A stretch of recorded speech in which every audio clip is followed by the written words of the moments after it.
So next we need to talk about vector valued functions. So we've already talked about vectors, okay? And now we need to talk about vector valued functions.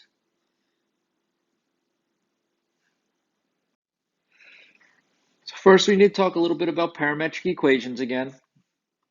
We've discussed this previously when we were talking about lines and how we have to write a set of parametric equations to really define a line in 3D space. But just going into a little bit of parametric equations real quick. In 2 dimensions, we have x and y, and we would write x as a function of t and y as a function of t. And in which case, when we do that, the graph is what we call a plane curve. And if you remember, when we showed you a brief introduction to this previously, the idea with a plane curve versus a rectangular curve is when you just have a rectangular curve where you're graphing an xy equation, you just get a particular shape of a curve, a parabola, circle, whatever. But in a plane curve, you get that more information. What you will get is also a direction in which the curve is traveling.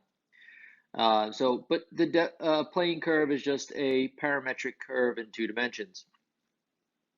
And then we have what's called a space curve. A space curve is just a set of parametric equations in 3 dimensions. So x is a function of t, y is a function of t, and z is a function of t. And again, that's just the 3-dimensional. There's not really anything different in the concept of a parametric equation. It's just 2D versus 3D. Okay, so then we get into this idea of a vector valued function. So we have seen vectors to this point that look, say, something like this. Vector v is this vector, say 1, 2, 3. And that would be 3 dimensions, or I could say vector u is vector 0, 1. Okay. And what we see here with these 2 vectors is that these vectors are comprised of constants. Okay. So this is a single vector that is a particular magnitude and is pointing in a particular direction. Same thing here. The difference is this one is in 3 dimensions, this one is in 2 dimensions. But a vector value function does things a little bit differently. And it could be 2 dimensions, 3 dimensions. It doesn't really matter the dimensional space here. But the difference here is that the components of a vector valued function, if we just look at this side, the components, and this is in the ij or ijk format, are functions of t. That's the big thing here, is that the components are functions of t. I could also write this in component format, and I could say this is f of t, comma, g of t. And that's a huge difference from here, because what happens is this isn't just one vector. Depending on t, this is a whole set of vectors. If t is 1, we would get a 1 vector by plugging in 1 for t here and here. If t is 2 or 3 or 4, etc. Okay? So vector valued functions, and we use function notation to denote a vector value function because the idea here is that it does have a lot of relationship to functions themselves. I mean, the whole thing is it's comprised of functions. So a vector value function is not just a single vector, but a set of vectors where the components of the vectors are functions of some variable, let's say t. So we would use this notation, r of t, in which case either the r is bolded or we'll put an r with an arrow above it of t, like that, to denote that it's not a function, because if it was just a function, we would just use the regular r of t or f of t or whatever, but we either have to bold the r, so we denote that it's a vector value function, or when handwriting, it's probably a little bit easier just to put the arrow above it. So a vector value function r of t is done like that. And we can do it in 3 dimensions too. So in 3 dimensions, you just have 3 components, and we can either write it in the ijk notation, first component, second component, third component, or we could also do this in this bracket notation, okay, and just list out the components, f of t, g of t, h of t, but still, the components of the vector are these functions of t. And this would just be in 2D or 3D space. Okay, so we'd have a plane curve or a space curve. Now, let's get into that curve concept. Graphically, what are we looking at here?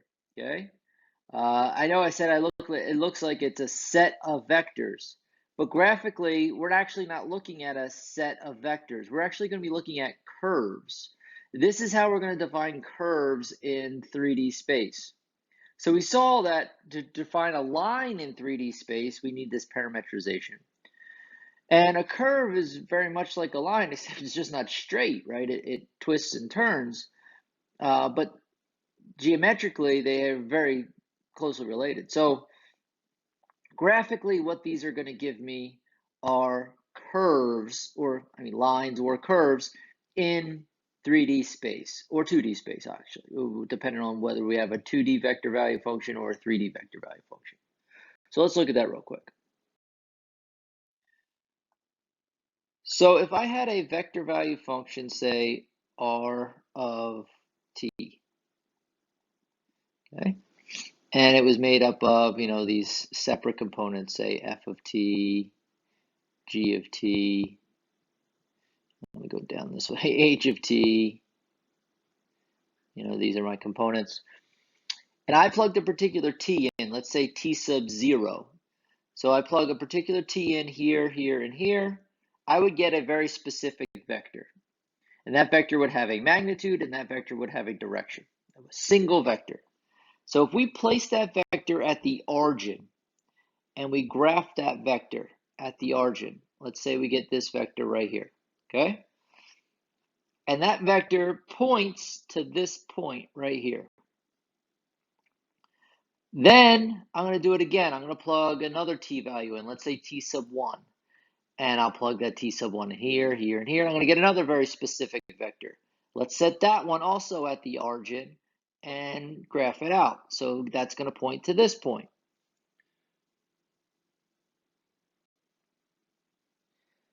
Then I'll do it again and again and again, and I'm going to keep getting all these vectors, and I'm going to keep them all starting at the origin and pointing outward.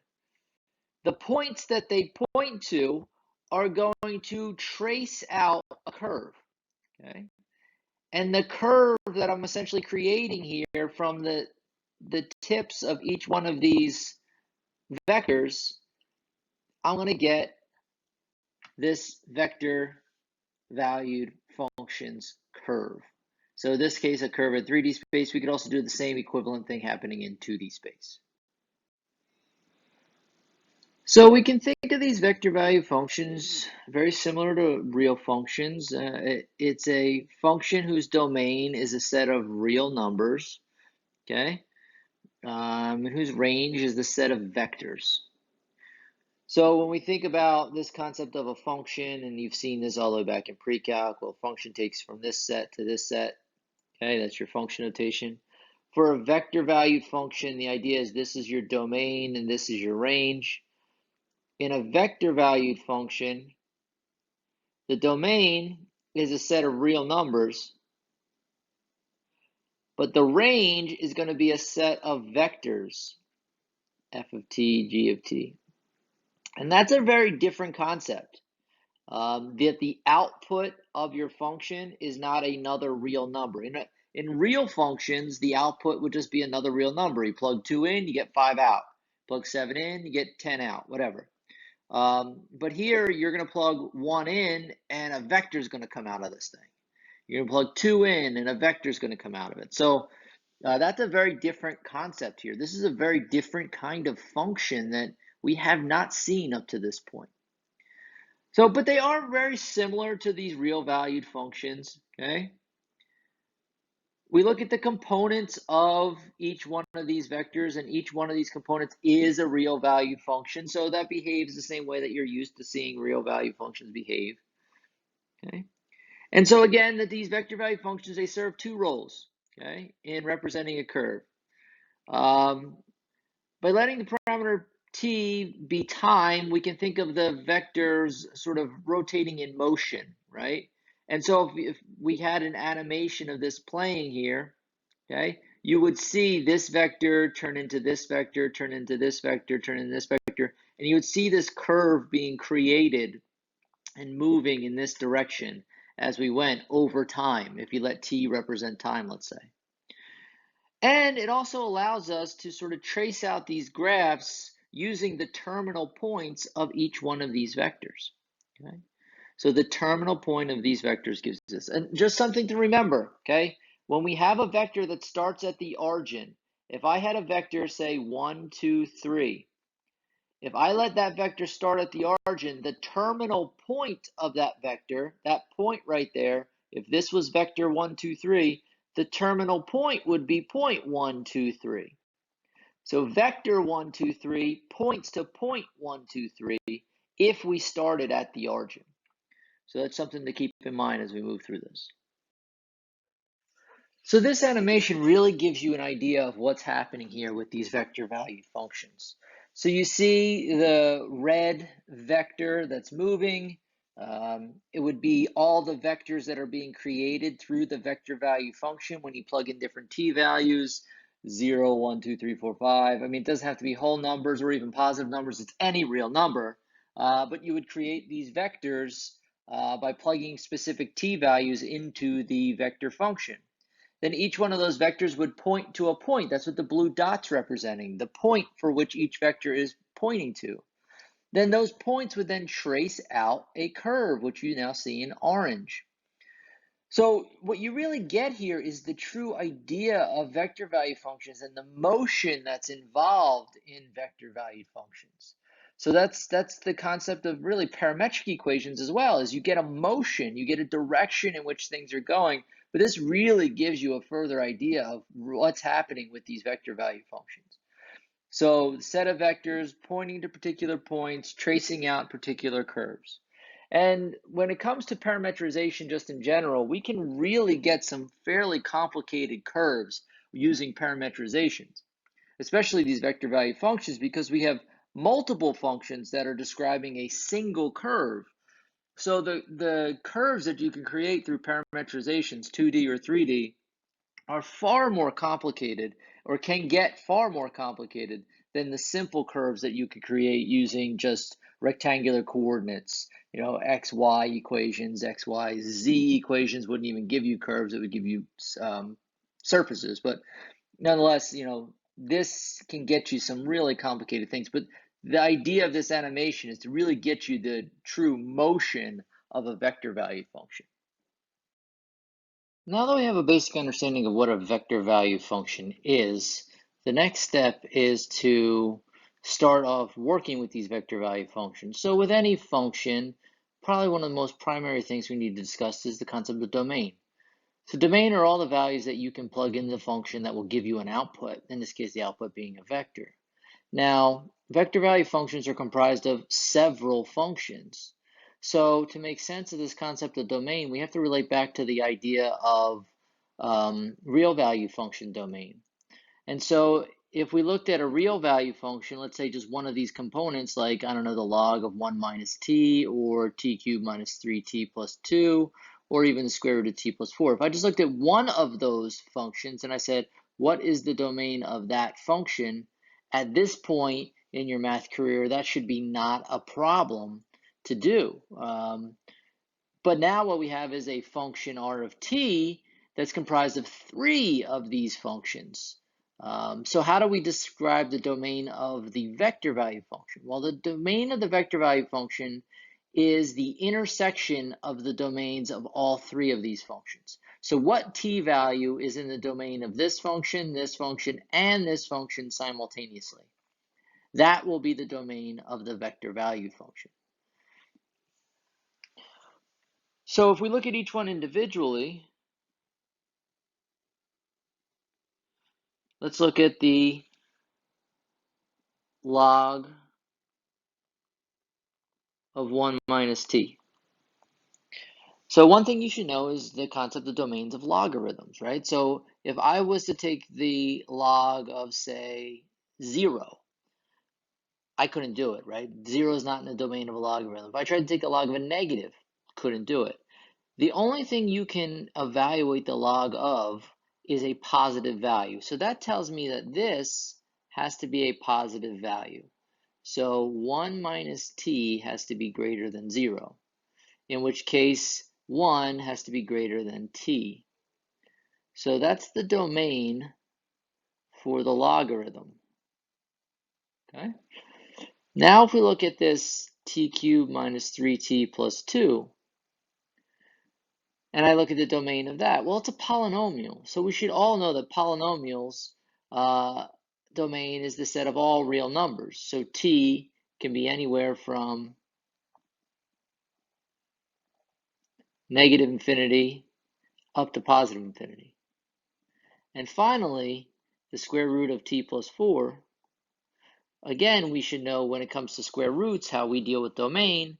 The radicand can't be negative when it comes to a square root, right? You can't take the square root of a negative value.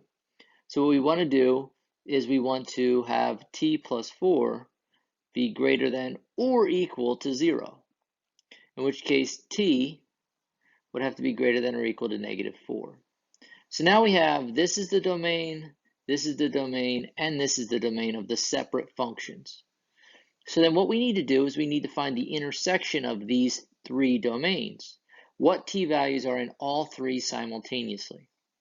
Now, you may be able to just look at it and give me the answer. If not, another way to look at this is to do it on a number line. So we have t is less than 1. So here's 0, here's 1. So t is less than 1. So it's not including 1 and less than 1. Okay, that would be that domain. And then the next one is that t is all real numbers. So if t is all real numbers, it's the whole number line, all the way from negative infinity to positive infinity. So that would be that one. And finally, t is greater than or equal to negative 4. So negative 4 would be over here. And t is greater than or equal to. So it includes negative 4 and then it's greater than. So it's all these values here. So you take that and you say, well, what's in all three at the same time? Well, you look at this and here you go. This is where we're in all three domains at the same time. So negative 4 is in the first domain, the second domain, and the third domain simultaneously. So negative 4 included all the way up to 1. But now if you notice, 1's not in the first domain. It is in the second, it is in the third, but it's not in the first. So it's not in all three simultaneously. So we want to go all the way up to 1, but not include 1. And so there's your domain for the vector value function. So you can say that the domain is the set of all t such that t is between negative 4 and 1, including 4, not including 1. Okay, or you could just write it as an interval if you chose to do that too. Okay.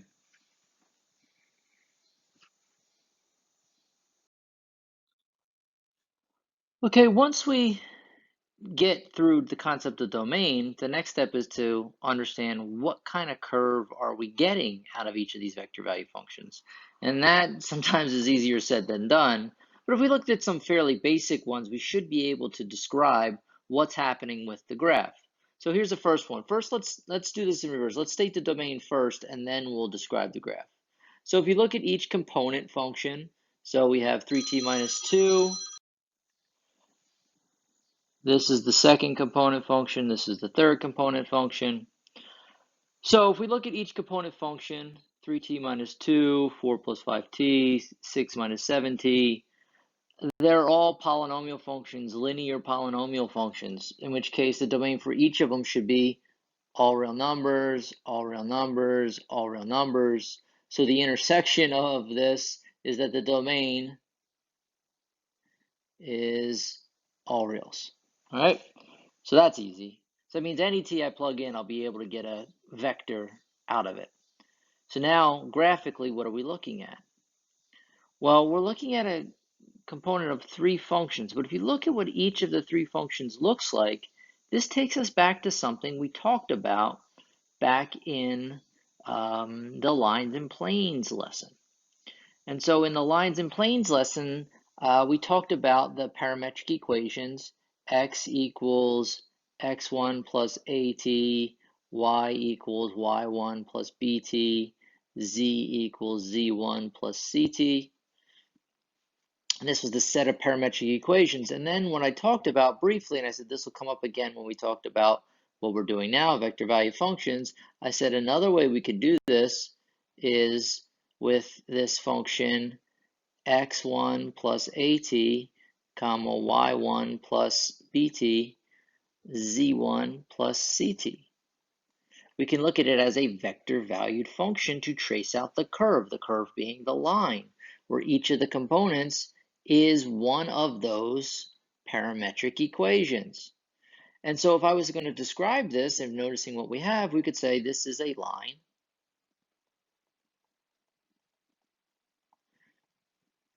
that goes through point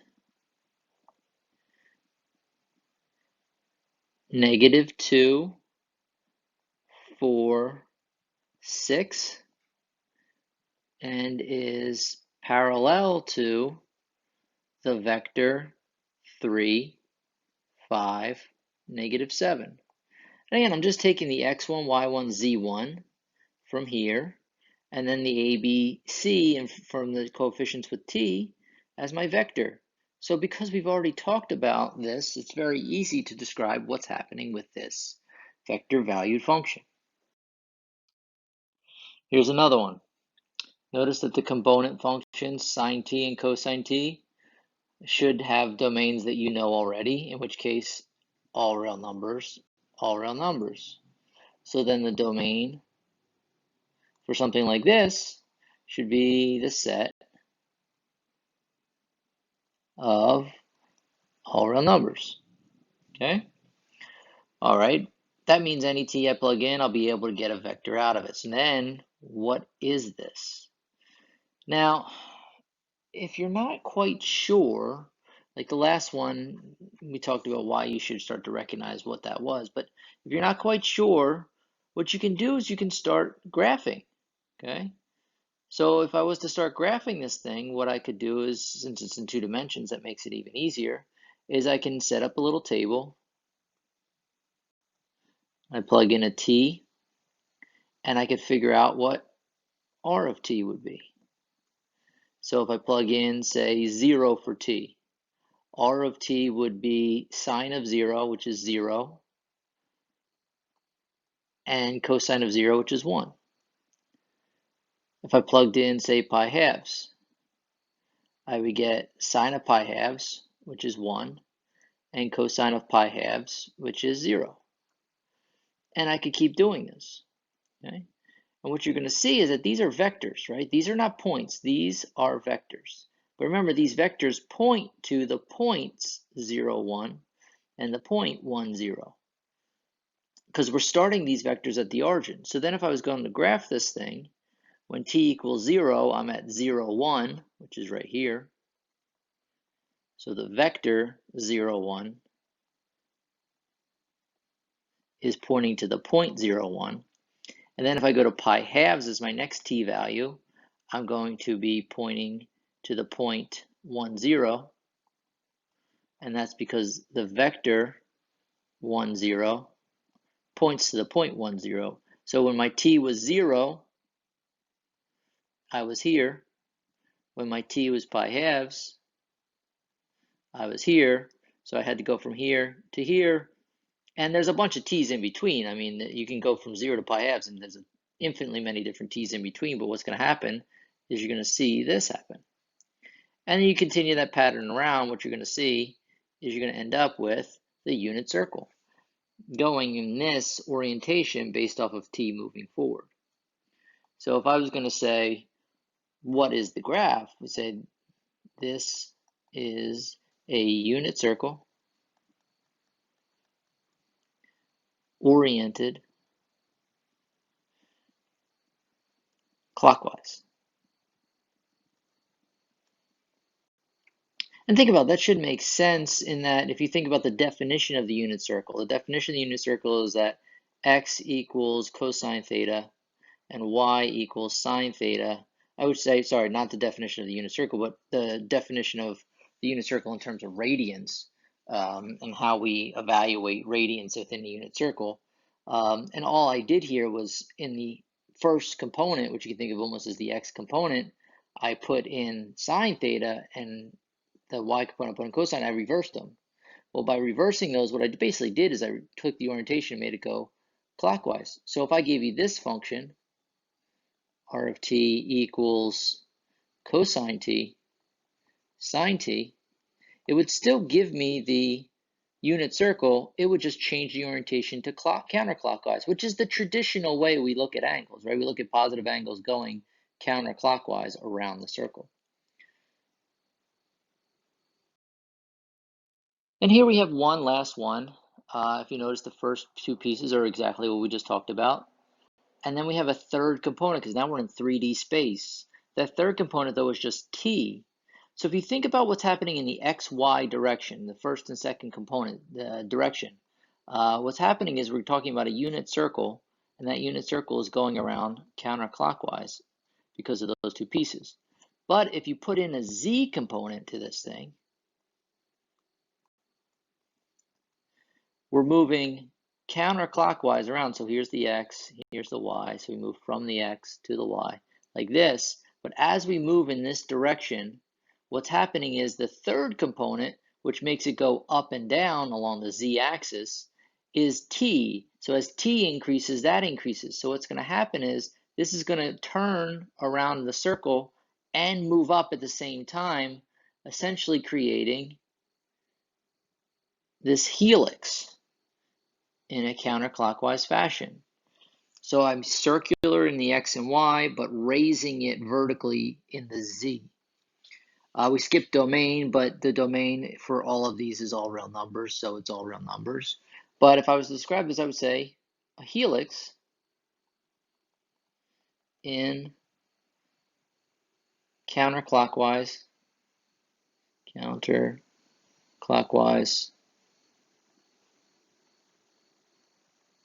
rotation.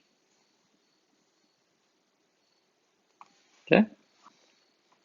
So sometimes we can look at a vector value function and get an idea graphically of what's happening when they're simpler. These, I think, three examples are simpler. If I gave you one like one we saw earlier, or just a random one, I said, okay, r of t is the square root of 7 plus 2 and log of 1 minus t, and I don't know, the cosecant of t. And I said, what's the graph of that look like? Well, that's not going to be anything specific. It's more or less going to look like this for a specific set of t's, and it's probably going to have a starting point. It's going to have an ending point because the domain here is not going to be all real numbers. It's going to be some finite interval. So that's going to be just some random one, which we can create. Graphing them by hand would be a lot harder. But some of the simpler ones, we should be able to take a look at them and get used to looking at what do they give us graphically. But what they're all going to give us, and you got to understand that every one of these vector value functions is going to give us a curve in either 2D space or 3D space, depending on the number of components, but it's going to give us a curve. It's the way we describe a curve, okay? Not a surface. We've talked about surfaces already. We're going to get curves. So now we have a basic understanding of vector value functions, domain, graphs, etc. Let's get into some more calculus-based stuff like limits and then eventually derivatives and integrals. So we're looking at the limit of a vector valued function. So let's say we have a vector valued function where it's got three components, f of t, g of t, h of t. And we want to take the limit as t approaches some value a of that vector value function. Well, the way we do it is essentially we have to take the limit of each of the resulting, each of the component functions as t approaches a. So you know how to do the limit of a real valued function, which would be, say, the limit as t approaches a of f of t. So the limit of a vector value function is essentially the limit of each one of its components, which are real value functions. So instead of doing one limit, we're ultimately doing three limits. Now, for the limit of a vector value function to exist, each one of these individual component limits have to exist. And so the idea is we're looking at, remember we talked about we have this curve, okay? And we have all these vectors essentially from our vector value function creating this curve. Well, ultimately what we're doing as t approaches a is we're looking at, say,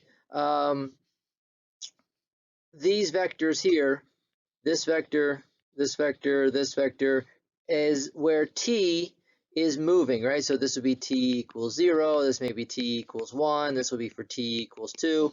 Now let's say t is getting closer and closer to 4.